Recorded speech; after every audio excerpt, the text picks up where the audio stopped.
Hey guys! Today we're cooking store-bought skinless longanisa. Short on time? Let's skip the water and go straight to the oil.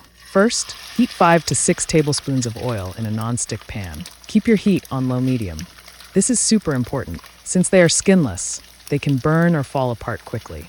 Carefully place your longanisa in the pan. Give them space. Don't crowd the pan so they cook evenly. If you enjoyed this video, please subscribe to my channel.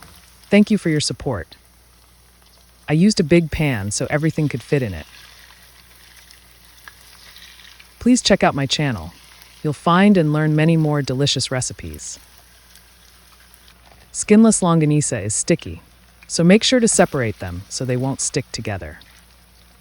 You can buy this skinless longanisa at your local Filipino grocery, so you can try it too.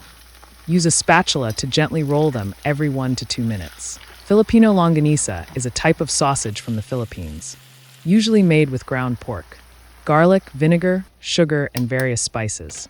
It comes in different regional varieties, which can be sweet, garlicky, or savory. Fried eggs are the perfect partner for longanisa, so let's fry some too. Longanisa are made with a natural casing, while skinless longanisa doesn't have a casing and is shaped by hand. It's commonly eaten for breakfast, often served with fried rice and eggs, a combination called longsilog.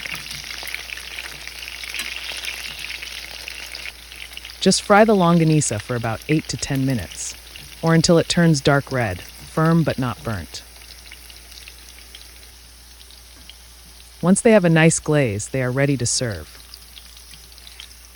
To reduce the oil, let the longanisa drain in the pan first. It's better not to use paper towels because they might stick to the longanisa. Can you tell me what your favorite breakfast is? Let's go for something a bit healthier. I'll admit, eating longanisa all the time isn't exactly healthy. I'm not much of a breakfast person, so I only make Filipino breakfast when I'm really craving it. How many times a day do you usually eat? Do you also have snacks between your main meals? Honestly, I usually eat just once a day, with maybe 2 to 3 light snacks and water. I've noticed I gain weight fast if I have 3 big meals a day. That's why exercising is really important to keep a healthy body. Do you also eat a lot of rice? For Filipinos, rice is life. There you go. Breakfast is ready. Come on, let's dig in. Thank you for watching. Don't forget to subscribe to my channel, and may we all stay healthy and live peaceful lives. Bye for now, until the next video.